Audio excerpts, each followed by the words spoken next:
हर खबर के लिए यूट्यूब बिहार मित्र न्यूज सर्च करें, सब्सक्राइब करें और फेसबुक पेज को लाइक करें।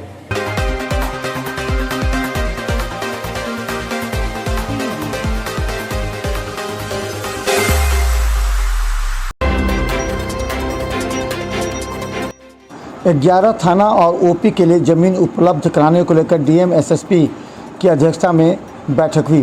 बैठक में बताया गया कि विश्वविद्यालय थाना के लिए 0.60 एकड़, मब्बी थाना के लिए 0.60, बेता ओपी के लिए 0.60, हायाघाट पतोर ओपी एपीएम थाना के लिए 1 एकड़, कुशेश्वर थाना के लिए 1 एकड़ एवं बहादुरपुर फेकला ओपी के लिए 1.26 एकड़, हनुमान नगर मोरो थाना के लिए 1.25 के साथ अन्य थाना के लिए ज़मीन चिन्हित करने एवं परिसर को खाली भूमि के लिए मिथिला विश्वविद्यालय को भी निर्देशित किया गया। यूँ तो सरकार के गाइडलाइन के अनुसार मंदिर मस्जिद में पूजा और नमाज नहीं हो सकती और बंद रखा गया है। हालांकि धार्मिक अनुष्ठान अब धीरे धीरे लोगों के मन में उठने लगा है। इसी के तहत शनि भगवान के जन्मदिन को लेकर के आज पूजा अर्चना करने के लिए मात्र कुछ लोग ही मंदिर परिसर में नजर आए। हालांकि लोग आते गए और पूजा अर्चना करते चले भी गए। पंडित जी ने आने वाले को प्रसाद भी खिलाया। शनि जयंती था, उस अवसर पर भगवान शनि की पूजा विशेष उत्सव के साथ मनाया गया और बहुत भक्तजन आए थे। प्रसाद वितरण हुआ, भंडारा हुआ मंदिर प्रांगण में। शनि जयंती का क्या महत्व है? शनि जयंती भगवान का इस दिन जन्मोत्सव है। भगवान शनि इस दिन प्रकट हुए थे, उसी दिन से मनाया जाता है।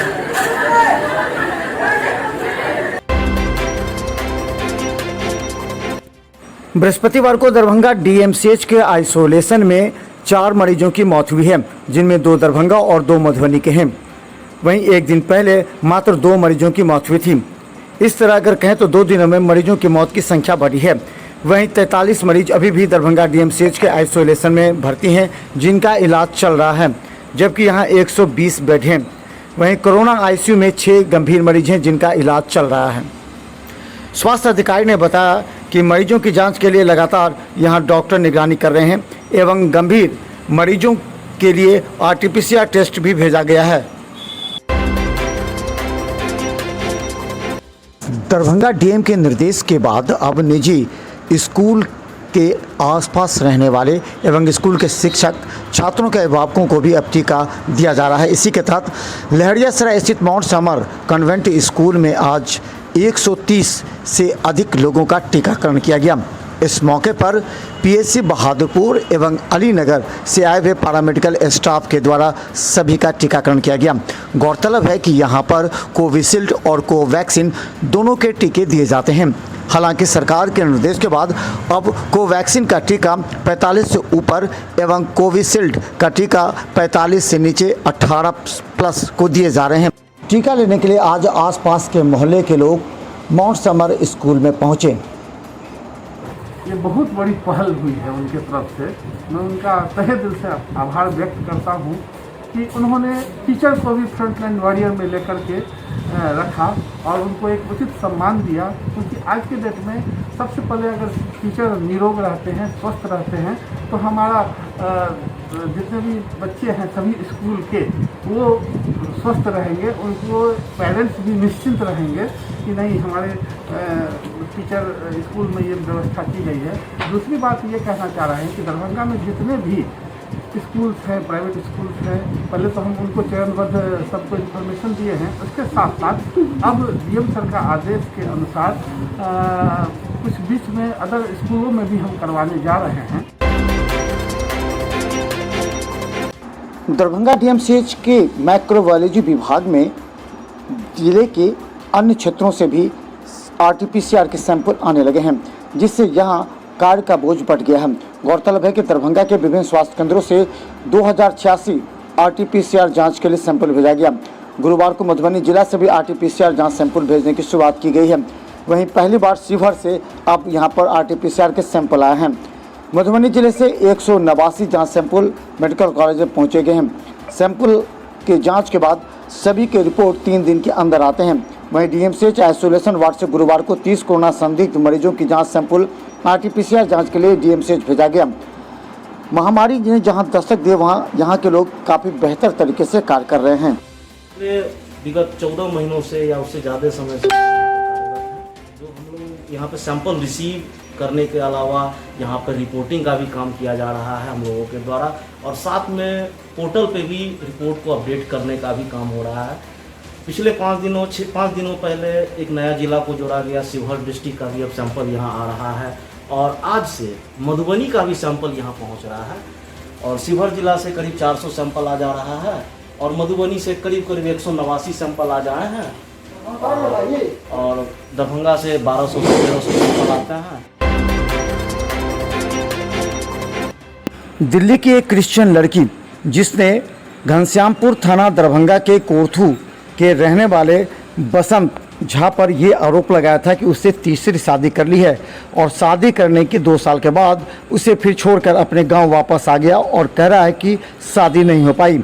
आज जीसा दादू नामक क्रिश्चियन महिला ने अपने फ़ोटो मीडिया को शेयर करते हुए कहा कि अगर शादी नहीं हुई तो वो हिंदू रीति रिवाज के सारे पर्व को वो अपनाई है, जिसमें बसंत झा के पैर छूती नजर आती है और वट सावित्री कथा सुनती है और वट वृक्ष में जाकर अपने पति के लंबी आयु की कामना करती है।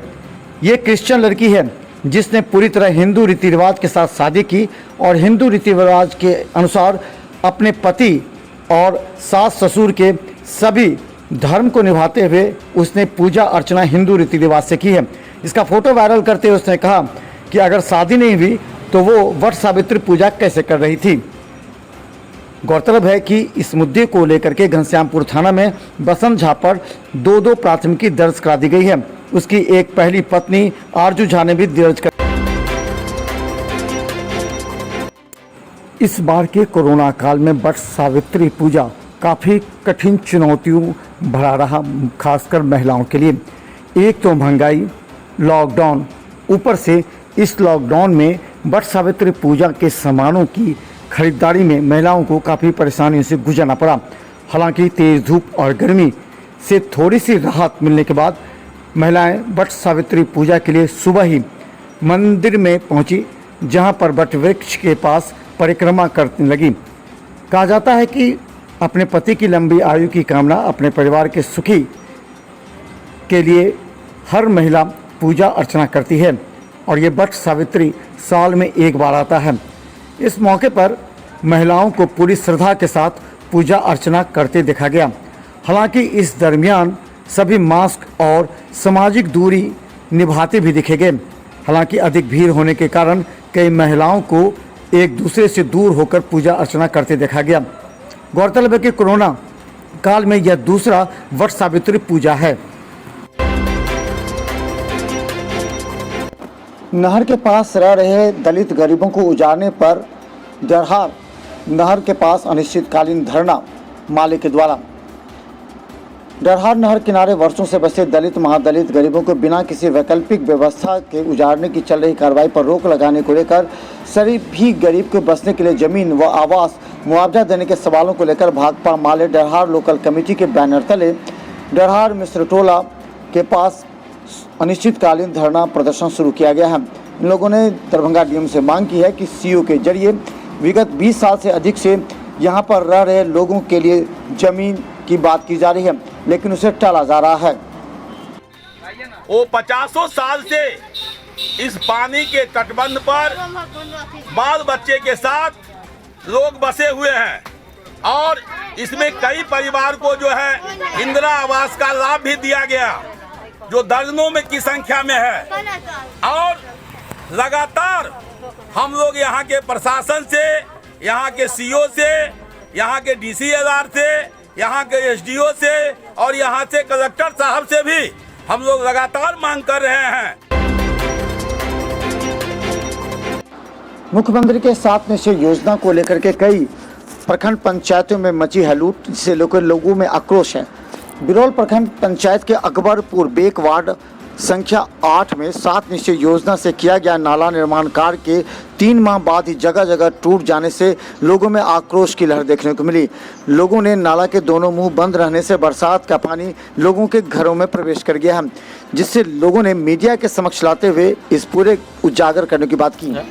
ये पंचायत अकबरपुर में ग्राम प्रखंड बिरौल के वार्ड नंबर 8 का समस्या है ये। इसमें क्या है कि नाला को बने हुए 4 से 5 महीना हुआ है और ठेकेदारों ने एकदम घटिया काम किया, घटिया निर्माण किया, मटेरियल सही से नहीं दिया, जिसकी वजह से नाला टूट रहा है, जगह जगह से नाला टूट रहा है। इसके वजह से हम लोग यहाँ पे इकट्ठा हुए हैं और साथ में ये सोशल वेलफेयर की टीम भी पूरी यहाँ पे आई है इसके लिए आवाज़ उठाने के लिए। ठीक है। महिलाएं अपने पति की लंबी आयु की कामना के लिए वट वृक्ष की पूजा। दरभंगा के श्यामा मंदिर परिसर स्थित वट वृक्ष की पूजा आज महिलाओं की काफ़ी संख्या में भीड़ देखी गई। हालांकि कोरोना संक्रमण के बावजूद आज काफ़ी दिनों के बाद महिलाएं घर से निकली थी, जिससे उत्साह अधिक दिख रहा था। कहा जाता है कि सुहागिन के लिए यह पूजा खास मायने रखता है। इस पूजा में सुहागिन महिलाएं अपने पति की लंबी आयु के लिए वट वृक्ष पेड़ की पूजा करती हैं। इस पूजा करने से पति की आयु लंबी होती है। वट वृक्ष पेड़ के नीचे आकर महिलाएं परिक्रमा भी करती हैं। ये पति का पूजा रहता है, जो सती मैया ने पति को प्राण पाने के लिए उसके साथ यमराज के पास गए थे। इसके लिए पति के लिए पूजा है। और बस कहाँ की है पूजा? बस मंदिर में, श्यामा माँ का मंदिर में। मिथिला विश्वविद्यालय के 50वीं वर्षगांठ को लेकर के विश्वविद्यालय परिसर का किया जा रहा है सुंदरीकरण का कार्य। इस संबंध में मुश्ताक अहमद कुल सचिव के द्वारा बताया गया कि सौभाग्य का विषय है कि मिथिला विश्वविद्यालय अपने स्थापना का 50वां वर्षगांठ मनाने जा रही है। इसके साथ ही स्वर्गीय ललित नारायण मिश्र की 100वीं जयंती का साल भी इसी वर्ष है। इस अवसर पर मिथिला विश्वविद्यालय ने यह निर्णय लिया है कि इस विश्वविद्यालय परिसर में कोई ऐसी चीज़ बनाई जाए जो 50 साल का चिन्ह बन जाए। स्वर्गीय शहीद ललित नारायण मिश्र के 50 साल के विश्वविद्यालय के गठन के बाद यह एक प्रति सच्ची श्रद्धांजलि होगी। उन्होंने कहा कि मिथिला विश्वविद्यालय के कुलपति के आदेश के अनुसार परिसर में जितने भी तालाब हैं उसका सौंदर्यीकरण किया जा रहा है। ये सौभाग्य की बात है कि मिथिला विश्वविद्यालय के अपने स्थापना काल का 50वां वर्ष मनाने जा रहा है। 2021 इनकी 50वीं वर्षगांठ है और शहीद ललित नारायण मिश्र की 100वीं जयंती का ये साल है। इस अवसर पर मिथिला विश्वविद्यालय ने ये निर्णय लिया है कि 50 साल पूरे होने पर कोई ऐसी चीज़ विश्वविद्यालय परिसर में बनाई जाए जो 50वीं वर्षगांठ का भी चिन्ह बन जाए